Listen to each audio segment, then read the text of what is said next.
Basi olunaku lwa Lwamukaaga omukulu ono enteekateeka yonna gesobola okuba ate ng'etambula oli ku Stream Live Avenue side z'eMakindye awo. Enteekateeka webadde yasobola okuba ate yasitudde abanene abavudde mu entertainment, ba presenter, ba blog ab'amaanyi ku YouTube, bonna basobola okuba ate nga babaddeyo, bannamawulire okusingira ddala abayimbi ab'amaanyi basobola okuba ate nga babaddeyo wakati mu kugulawo omukolo ogw'okuba ate nga bagulawo studio y'obulango omukulu Mbaziira Tonny gye yakoze gye bayita Stream Live Avenue. Mu nteekateeka eno twasobodde okuba ate nga tebabitugambye bugambi, twabaddewo nga tubiraba enteekateeka ng'egenda mu maaso bulungi nnyo.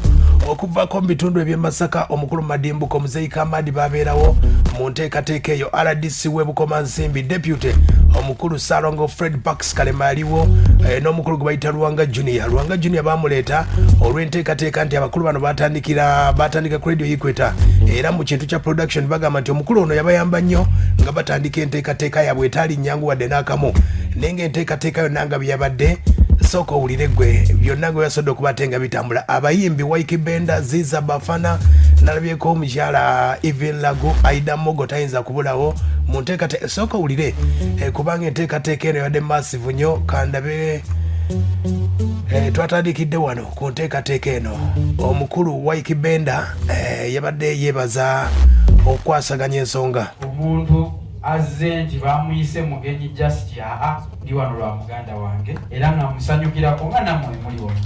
So ekisookera ddala congratulations my brother. Ekyokubiri emirimu gino gyalimu ng'era naye bwe yabagamba nze omu kubasooka mu emirimu mu ofiisi awo. Tukolagana bwefuna ebintu byenjagala eri mu bakama baffe ambireeta nga abinkolera ate akola bulungi ddala. Tukuwadde emirimu egiwerako naye we are very impressed ekintu ekiva mu ofiisi yaffe wano. So man, big up on yourself. Kyakabi nnyo. Njagala n'okwebaza bannaffe bangi bano ba Simon Suuna Beni abanayizi kyenyinza okubagamba nti eno time ye yaffe ng'abavubuka. Okitegedde ensonga eyo. Ykee Benda era yagambye nti yakubiriza abavubuka abayimbi abali mu myaka gy'obuvubuka okuba ate nga beeyagaliza kuba ekintu kino kyakweyagaliza nakweyambayamba. Batuvumiridde nnyo mu nsi muno oba tuvumagana nti tetweyagaliza naye ate kiri mu mikono gyaffe kikyusa ekyo. Nze Ykee Benda bwe mba nina akantu nga Mbaziira yajja okukammaliriza oba Simon, there is no problem ogwo omutwalo bwe tukugabana okitegeera naye n'alyako kuba awo wennyini bwe tujja osobola okukola ki okukulaakulana ffenna. Amazima gali teri kyamaanyi kye tuyinza kujja eri ate ng'obulamu buno tetujja ffenna kusabiriza naye ate ekisinga obukulu kwatagala ne tuyambagana tulabe nga akatono ke tufunye tukakola ki tukagabana ate ne tukazaalisa ne tuba bulungi. Nze just enkubiriza abavubuka bannange mwe n'abali wano, collaboration is the future. Ebintu by'okubeera ki kabejja muganda wange ebiina gye biraga. Kitegedde mu nsonga ezo twatandise wano omukulu Mbaziira ne Bafana nga batugamba ku nsonga zaabwe.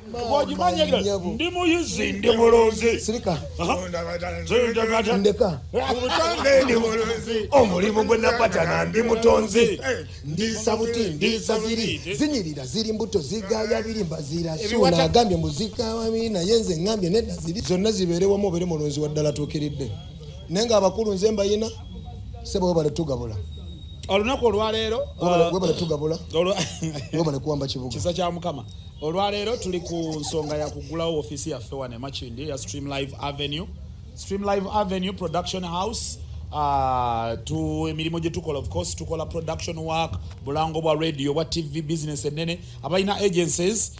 Agencies ebiseera bisinga zibadde zikayana nnyo nga production houses zirwisa emirimu kati ate ffe kye twajja okutereeza. So emirimu egyaffe tugikola in time, creativity eri so high, tugifaako nnyo ne tukuwa sound nga nnungi ey'akalango. Enteekateeka bwe yabadde wano nno nga batambula yasuubiza nti omukulu Suuna naye yayogedde ku nsonga zino ne yeebaza mukulu Luwanga Junior babawa ettaala lino. Manya okuya akalango n'okumanya ensengeka yaako nayo bikulu nnyo. Kasobola okufiira mu nsengeka naye gwe nga kimanyi kino bakutenda obaluka basebona bannyabo nolowooza muwagabana nnyo okuleekaana kumbe n'ensengeka yaabyo oluusi nayo kiba kikulu nnyo. Kati twali twewulira yawulira okulekaana n'agamba nti okulekaana si kikulu naye byolekaana biki musajja natuyiriza okusenka tuyanzanye Mr. Lwanga enteekateeka eno yamaanyi bulijjo twalindirira olunaku luno ekintu kino tekisoose kati naye tuvudde emabega nga tulina ebirooto byaffe nze ne Mbaziira Tonny oluganda lwaffe lwatandika kitumanyi tulikola ne ku rediyo nga tuli mu karaoke nga tukayana wawulidde akayimba akapya akazze nti yaye nawudde kwefulukuta akoogera kwefulukuta yatugambye imisaaki yafulumizayo akayimba munange nga tukyekubampaweeyo toyogera sirika muludde mulimu ogulo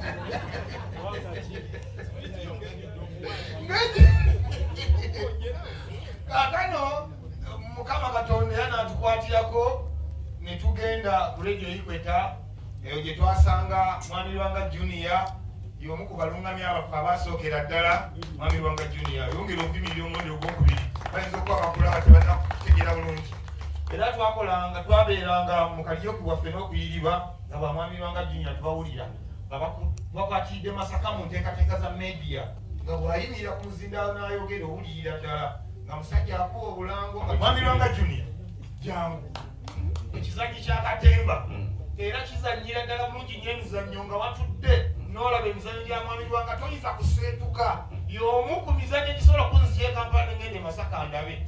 Waliwo olunaku lumu Mwami Lwanga Junior ono yateekateeka omuzannyo gwe bulungi nnyo nga munyuvu bulungi n'atendeka abavubuka be engeri gye gunaatambulamu. Emizannyo gya Mwami Lwanga Junior gyonna gy'atendeka y'abasinzaamu paati entabangufu. Bw'ataba house boy abeerawo ng'ayera y'abeera omuyozi wa kasasiro naddira ebifo eby'ebitiibwa n'aliwa abaana abalala.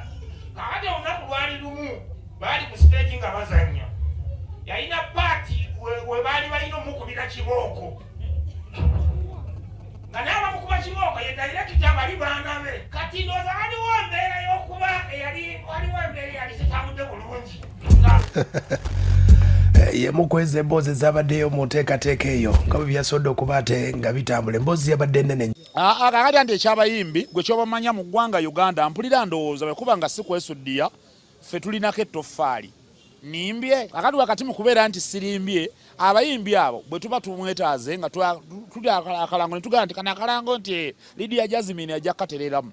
We contacted the management. Twetagamu ekiroboozi ekisaakaali kya Bafana. Twetagamu Bafana nga tumuyisaamu olukomo ne management ye nga bajja nga tusayininga contract nga tubasasula nitwetaaga kinyanyanyanya tugamba nti New York ono ali atya nga tumuyita. So Stream Live Avenue eyo mwabalina business ekyenjawulo kye mugenda okugifunamu nti osobola okwakisesinga amangu omuntu yenna gwe wali weetaaga nga yakubulako dda.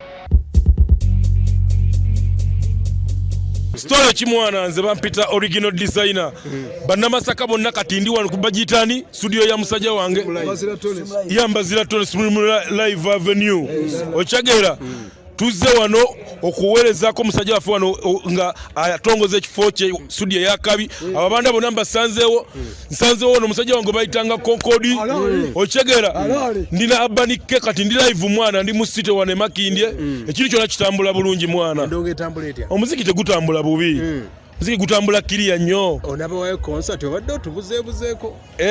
Concert mbadde nkyabula mukko naye nina ekivulu waliwo ebivulu byaffe bye tugenda okukuba bato waliwo gabi bamuyita dogooliya okyegera dogooliya oyo anesimamu nnyo nti ayambala nnyo akubalaga biki okyegedde nze nkwagala na kokodi bato konkodi ate oyo ono tulina okukola bato ey'ettabbu okyegera kubanga abantu bonna bonna batuwulira era batuwuliriza kati ekintu tukivangamu emyaka gye mbadde maze gaseera konkodi naye nga muwulira kyamukisa mulungi nti naye yatutumuka kati omukkiriza nti alina waaka amulina ate ebyo ebiseera byonna konkodi byabadde agamba nti abasajja beegomba nga nze original designer kuba nayingiranga Masaka nga Masaka akwatira nakati levo yange Masaka era bwe nyumba bwe nti mwibuddu Masaka ng'okimanyi bulungi abanike mwana tabwe ekwata naye nga nsanyuse nnyo okulanga abanike ate nawe nate Mukama anyambye ne nkulabako live mwana.